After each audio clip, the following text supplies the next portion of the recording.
Hello, everyone, and welcome to our in-depth education for today. How are you? How is your week going? We have a very inspiring session for today. Our session is going to be on the power of influence. You're going to love it because it's really going to give you an opportunity to look at how do you get the secret source of influence and make a difference and make a bigger impact in the world as a coach or as a growth mindset individual. So, welcome to the class. In a world that is very much driven by whether it's from close people around you or it is by society at large, but we are navigating this very fine line between owning our own identity and staying true to what's true for us, and also being molded by external forces around us. And so, humans, we have this deep desire to belong, but this need to belong can sometimes come with this internal conflict that we want to stand in our own authority and we want to be able to lead with influence. But when we're being too influenced by the outside world, we then begin to question our path and purpose and even our place in the world because we lose a sense of self. So, influence is essentially the foundation and a fundamental aspect of the authority factor. And it really gives you an opportunity to unlock your authority and therefore unlock your influence. So that is why we're covering this topic for today, which is the power of influence. There are two aspects we're going to focus on. The first one is the ways that that influence shapes our identity and what are some of those influences. And then we're also going to cover a topic which is called neutrality is dead. It's quite a bold statement, especially coming from a Demartini method facilitator. So I'm just going to paint a picture for you and what I mean by that. So stay tuned. If you would love the resource for this topic, then type in influence below in the chat and we will get it for you. If you're watching the training and the recording, the PDF is below for you. So, okay. Essentially, the power of influence is going to lie in our ability to subtly shift our perceptions, our behaviors, our beliefs, and not let the external voices dominate, and be able to be internally driven and aligned with what feels true and congruent for us, and then being able to take the opportunity when it presents to speak up, and stand up for something that we truly believe in. So if we look at influence, first of all, and how does it shape our identity? So we often talk about identity-based business inside of Maximum Growth Academy, and particularly as a coach, that you want to have a business in which it is a expression of your identity, because you are the product and service. You are out there sharing your mission and your message with the world, and as a result, you want to get paid to be you, not paid to get likes or paid to get more followers or paid to whatever someone else wants of you, but it's actually just paid to be you.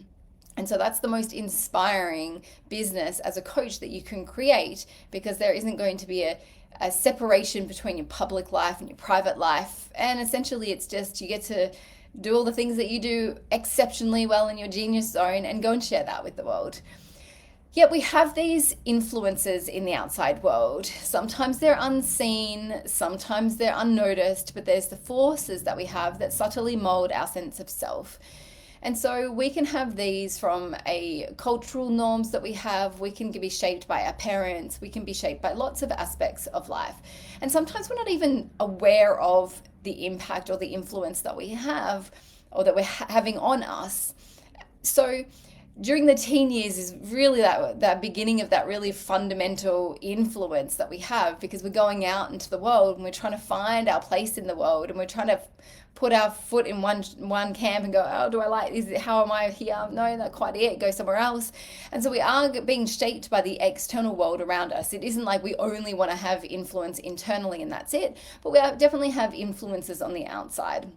And so we want to recognize essentially the impact that those influences have had on our life. And so that can be, for example, we might have had society's expectations. I know, like, years ago, the expectation was that you would get a job, get married, buy a house. You would then go and have two kids, and that would be, you would work until you're 50, 60, and then you would retire. And that was like the society's expectation. You would stay together and be married, whether you are happily married or sad married, you would stay together. And so, even today's society, there's a different culture, there's a different set of social norms that is molding people today. And so we have different relationship dynamics. We have different levels of how committed someone wants to be inside of a relationship or not. So there is different external pressures in today's society than there was, say, 30 or 40 years ago. And so we can also have pressure from media, for example. And so media can kind of pressure us into, or the different social media platforms can pressure us in how we think we should live our life. Kind of like the Instagram life, for example, and have a lot of pressure in terms of what that looks like and how you display yourself out to the outside world. And then that also impacts a lot of people in terms of judgment in their own life and how they think they should be living their own life. We can have influence on different family members and different family dynamics that we have. We have different influences, especially I know growing up in my very, very, very early days, I had two homes that I go to, and there was definitely a different influence in both family homes. And so we can have religious influences, and we can have economic influences that influence, for example, a global crisis, a financial crisis, in which that's going to influence and shape and mold your identity. So all these influences from the outside, I wonder how much time you've actually sat down and kind of gotten really curious about what are the things that have really truly influenced you in who you are as an individual. I was recently having a conversation with my dad over the phone. I was just thanking him so much for the influence that he had on business, because I realize I love business, and I find it interesting. I find the mechanics of business interesting, and I find the growth that you get inside of business amazing. And so I was having this conversation, and he said something to me. I was like, oh, that's pretty cool. And he had said that he believes that, and he wanted to instill in us that the next generation always does something more than the generation before. And I was like, oh, okay, cool. That's like an instilling and an influence that he had on me when I was really young, to kind of do something more than what my parents did. My mum definitely had this influence on me in terms of being able to be of a service to the world and to be really in touch with my spirituality. Everyone's spirituality is really different, and she had a big influence on that.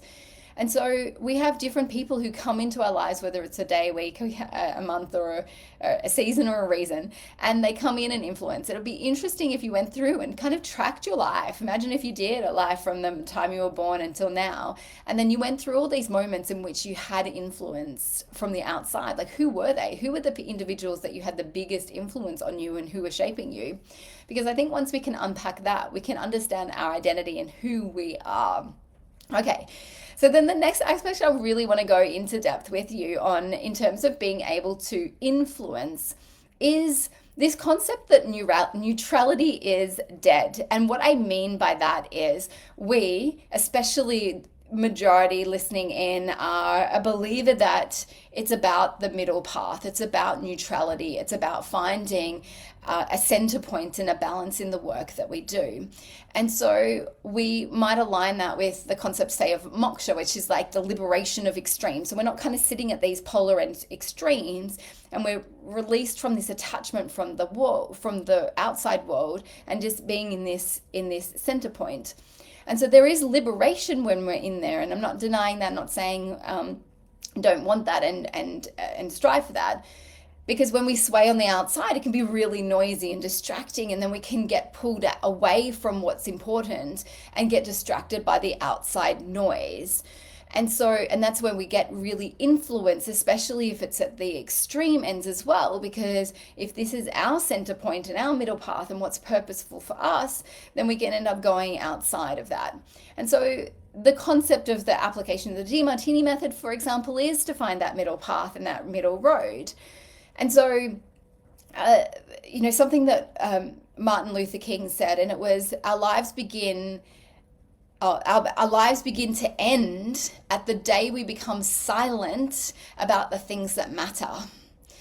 So we can't stop caring about things. We can't stop having an opinion.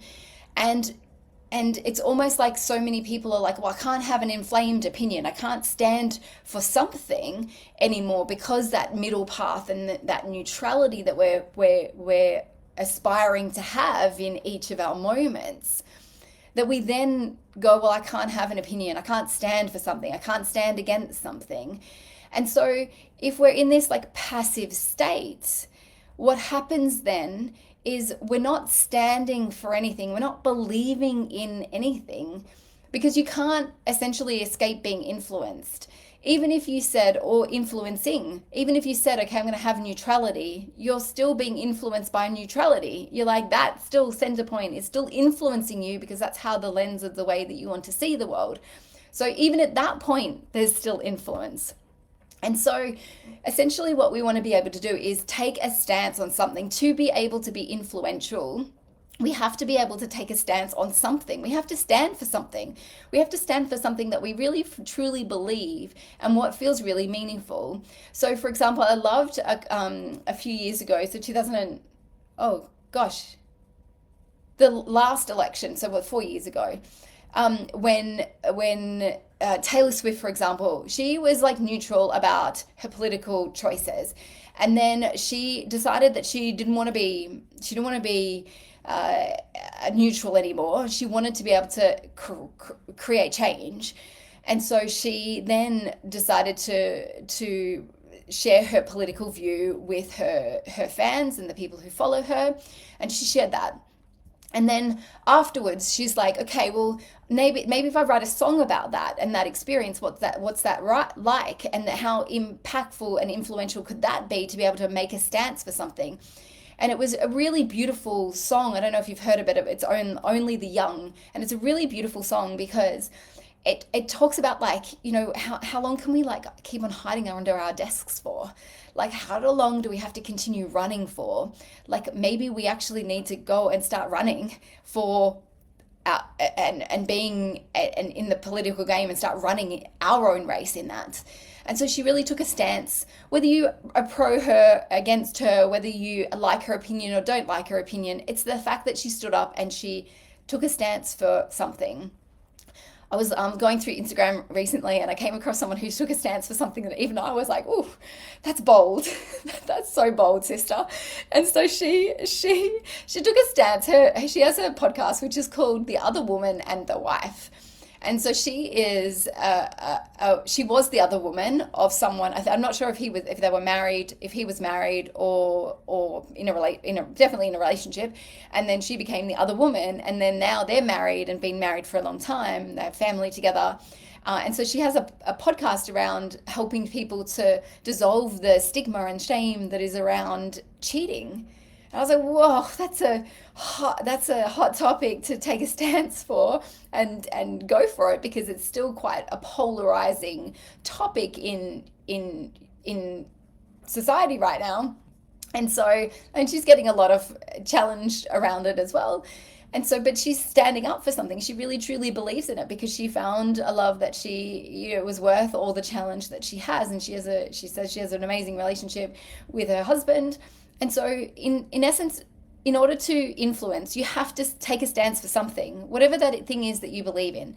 And you have to have a sense inside of you that it's so strong that you are willing to take the challenge and the outside criticism for that and the flack from that, because Taylor Swift would have had a lot of challenge, because to be able to share your political views, it's quite polarizing in the world, or also in the States, with this lady who's going against marriage and fidelity and Christianity and all of that she's actually going and standing against something and for those people, and speaking up for those people who have been through that, or silently going through that experience of being the other woman, or being in a relationship as a result, and all the hidden stuff that's not shared. And so being able to share that and start a conversation, she's really going against the norm, and she has to have a conviction to what she believes and standing for it. And so often we can stay silent, or we can stay neutral. But it's in this neutrality, we're not making a stance. And when we're not making a stance, we can actually be seen as being really passive. And we can be seen as not caring at times, because it's like, what do you care about? Like, and sometimes I get that when we've been down the middle path for too long. It's like, you can have people dying in the streets in another country because of a war, but you feel nothing. That you can have people starving, and you can have domestic violence, and you can have all of these dynamics happening in the outside world, but then there's no voice inside of you that kind of stands up to say, well, I'm going to stand up for that. I'm going to say, well, I want something to be different for them, because we might sit in that neutrality. So I know that this then becomes the paradox of the work that we do, because it's like, oh, hang on, but how can we? That's only birthed because of an emotional charge, and I want to live in the middle path, but how do we influence if we're in the middle path? So it's like, it's okay to be outside there, and it's okay to have a voice, and it's okay to stand up for something. It's okay to stand up for something or stand against something that you truly believe in, because the pitfall of being neutral is that part of that is there's not being able to influence others who are also on a similar mission with you, that you can all join in that path together and move forward. So I want you to really think about, in terms of what's the thing that you're going to stand for, what's the thing that you have conviction around, like what's the thing that you want to own your authority in, that you want to stand up and voice up and speak up about, that feels really powerful for you and feels really meaningful to you. And so I'm going to leave that with you. You got a lot to think about. In terms of like what's really meaningful. And this might take weeks for that to unfold and unpack. It might take one moment, you already know, and off you go. But one thing can happen is when you have that voice inside of you, like Mahalia has when she was like, we got young girls and women need to be educated and have a right to be educated. She's willing to stand up. She's willing to lose her life over something because she's willing to speak up and stand up. So what are you prepared to speak up and stand up for? Thank you so much, team. Hope you loved the session today. Love your comments below. Share them. And we have our Maximum Growth Academy classes each and every week. And if you would love to come in and just really get clear on what that thing is for you in terms of the conviction of what do you want to stand for, we are actually going into a deep dive on that in Wednesday next week in our 2-hour Maximum Growth Academy class. So come along. We have a 2-month guarantee. So if you love it, you can stay. If you don't love it, and you can leave, it's perfectly okay. So you can kind of come and test in us. I know that you'll love the community, you'll love the classes, you'll love the collaboration, and also the deep insights and transformation that you'll have in the sessions that we do. We take all of this content and we put it into action for you so you can have a deep transformation and you can actualize your potential as a coach. So thank you so much, team. I hope you have a beautiful day wherever you are in the world, and I look forward to seeing you at the next perfect time.